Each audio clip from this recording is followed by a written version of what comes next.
This is Ryan Elliott for Boxing Social in association with Betfred. It's the day after Brook. With me, Sam Jones. Sam, you were at the Manchester Arena last night. Crazy night. Talk to me about it. Yeah, I've literally just got back home now. Unbelievable night to be there as I was just there as a fan last night, as a pure boxing fan, and it was like a pleasure to be there. The atmosphere was unbelievable. It always is like a wicked atmosphere in the Manchester Arena. Like, if for some reason it always generates like a brilliant atmosphere. But yeah, a fantastic night. Let's get down to the fight itself. Amir came out and he was letting his punches go straight away. Looked sharp for the first minute, maybe a bit overeager, a little bit nervous. Kel clipped him at the end of the first round. Do you feel there was almost just a sense of inevitability from there? Yeah, I mean, from where I was sitting, because obviously sometimes when you're watching it on the TV, you get like a better view of it. And even from like round one, I looked at Amir's legs, and they just didn't seem to be what they were. Like, I'm used to, obviously, I've grown up watching, obviously, Khan and that his rise and stuff, and obviously it's electric hand speed, his legs, and that's what, like, Amir kind of got his power. Like, the speed was almost his power, if you know what I mean. Like, it was like the shots you don't see, and I didn't see that from even round one, if I'm honest. And sometimes when you see like a fight, it's similar to what happened with Tony Bellew and David Haye. It's like sometimes it's kind of sad to see like a great fighter like Amir lose all his great attributes, and I think that's what it was. And I don't. That's not discrediting like Kell Brook, because everybody knew this fight was too late. Yeah, everybody knew the fight was too late, and it was all about who had what left. And ultimately, Kell Brook had the most left, and he looked good last night. Kell Brook, he was dominant from the first round, and I put a tweet out last night saying he needed that win more than Amir Khan. Because me personally, and I'm a massive fan of Kell Brook, massive fan of Kell Brook, but I still think Amir will go down as like I won't say, okay, a better fighter, but I would say definitely a more accomplished fighter. I would say Amir will still go down as a more accomplished fighter than Kell, but I'm happy for Kell that he got his big moment, because apart from maybe, Porter, it's definitely the biggest name on Kell's record. So I was kind of like, I was very happy for Kell, because I think he needed it up here, that win, for kind of live in peace, if that means. But I still expect him to Kell Brook to come and fight again. Amir was in survival mode for a few rounds. Yeah. And you mentioned that the legs looked quite unsteady. We've seen him show tremendous battle throughout his career when under pressure, when he's hurt. How impressed were you last night with how much he was able to dig deep, though, and ultimately force a compassionate stoppage on the referee? I was very happy to see the fact they were both stood up at the end of the fight. They seemed right. Amir was obviously bruised up a little bit.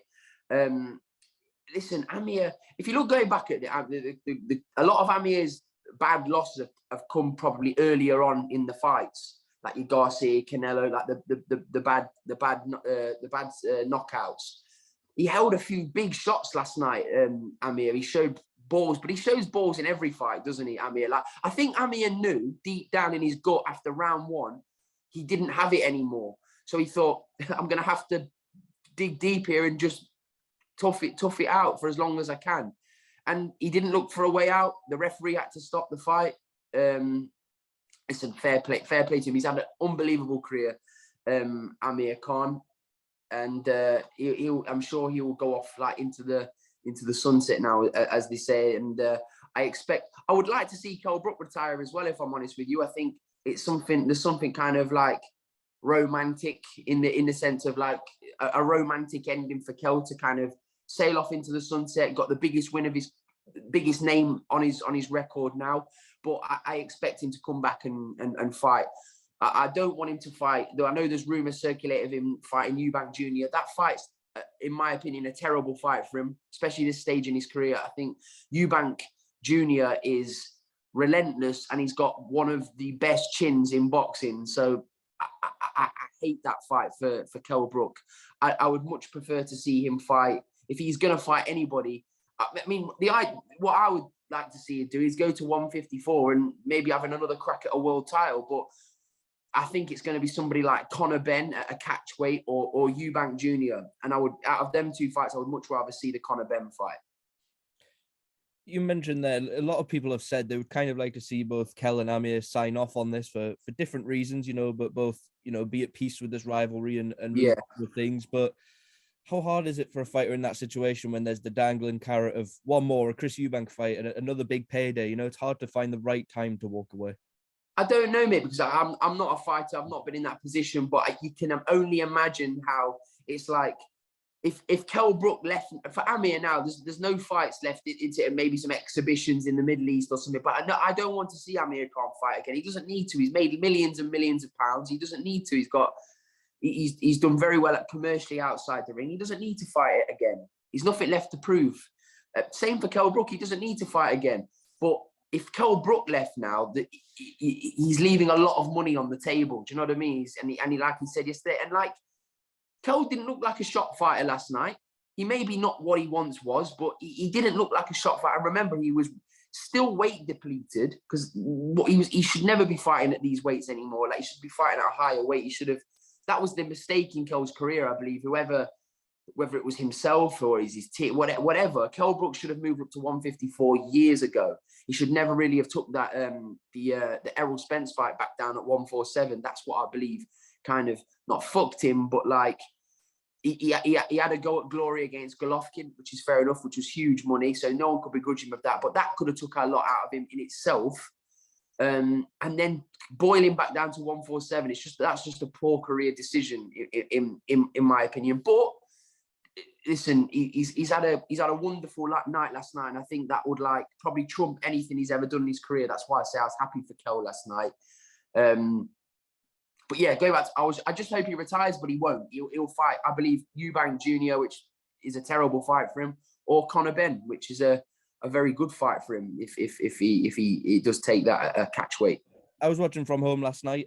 We kind of had word from Sky that there was this glove dispute, and when Kell got to the ring, we saw him changing gloves in front of Robert Smith. I'm sure it was a little bit more confusing from ringside. What was everybody kind of saying while that was going on? I don't know. I presumed, because I didn't hear anything, so obviously where I was sitting, I presumed Kell didn't like the way his gloves felt on his hands or something, but apparently not. It was, I think, Amir's team saying that they didn't like the gloves or something along those, so he's had to take. So even that, there were mind games being played still to the very last second, which is a bit disappointing from Team Khan. But listen, anything to kind of get the edge. But the better man won on the night. It's as simple as that. And I think and Amir's post-fight interview was very, very graceful. It was very respectful, and he didn't make any excuses, which is what you want to see from somebody that lost on a one-sided.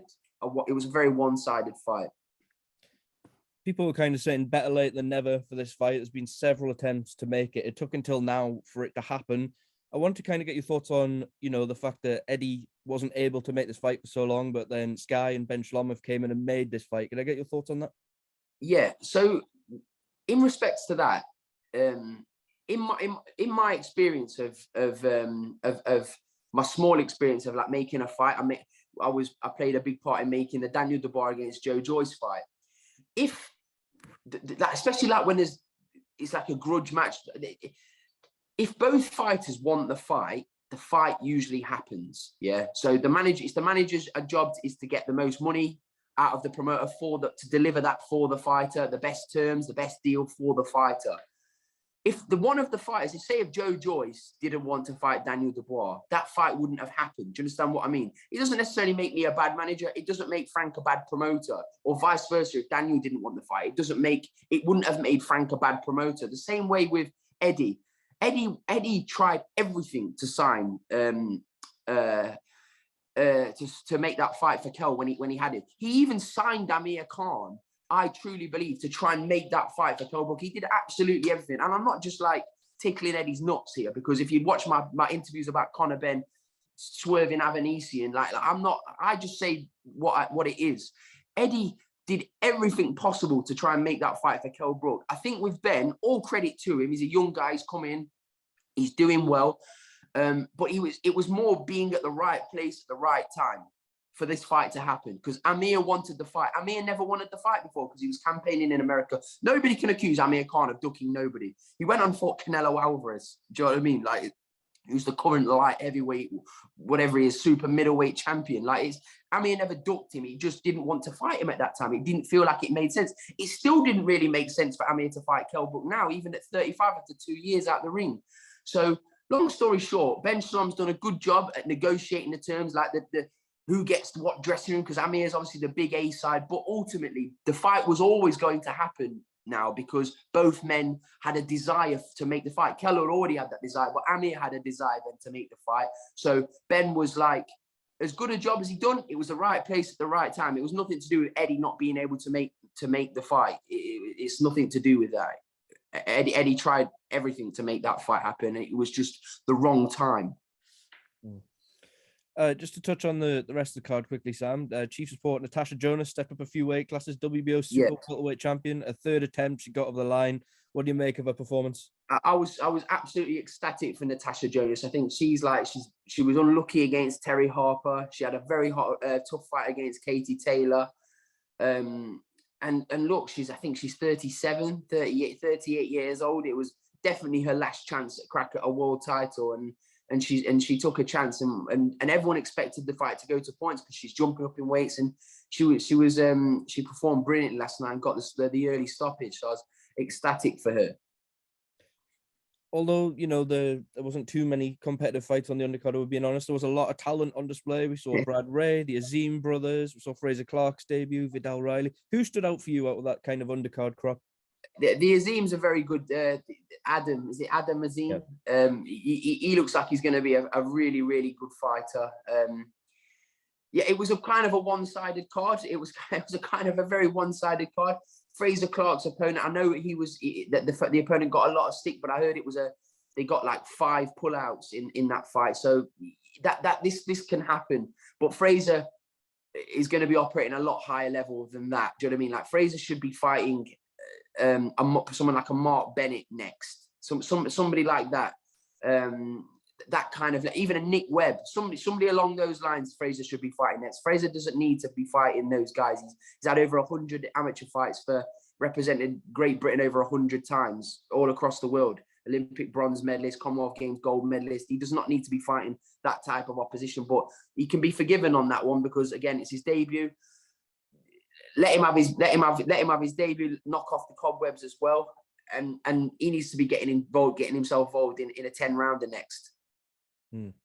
Before I let you go, Sam, I just want to touch on the March 19th Pro Bellum show. Sonny Edwards is back against Mohammed Wasim. First of all, fight. What are you expecting to see in that fight? How do you expect it to play out?